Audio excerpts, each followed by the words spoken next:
مكناس تحتفي بالدورة الثانية لمهرجان آلة القانون، والذي تنظمه جمعية الإسماعيلية للسنابل للموسيقى والإبداع، استرجاع للحظات موسيقية من الزمن الجميل وربط لخيط التواصل بين جيل الرواد وجيل الشباب مع تكريم الملحن المفضل العذراوي. التفاصيل عبد السلام الخلوي، أحمد الفاضلي وعز الدين أبو الجيوش.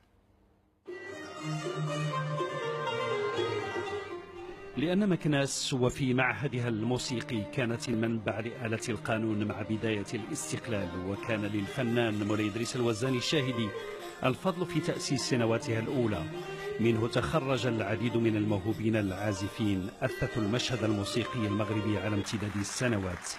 المهرجان غادي يعطي واحد الشعاع كبير لآلة القانون. إن آلة القانون كانت قديما قليلة بزاف، كانت تقريبا ما موجوداش، ولكن الآن أصبحت موجودة.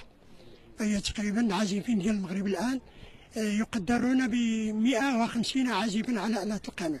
طبعا هذا الرجوع ديالها لمدينه مكناس يعني كرجوع ابن الام ديالو، العقر ديال الدار ديالو، وبالواسطه ديالها غادي يعني نجعلوها واحد القاطره للتعريف بمجموعه من الاماكن. منها مثلا هذه السنه هذه برمجنا السهره الختاميه في المدرسه البوعنانيه. علاش المدرسه البوعنانيه؟ المدرسه البوعنانيه الزخارف ديالها والمكونات ديالها شبيهه بآلة القانون.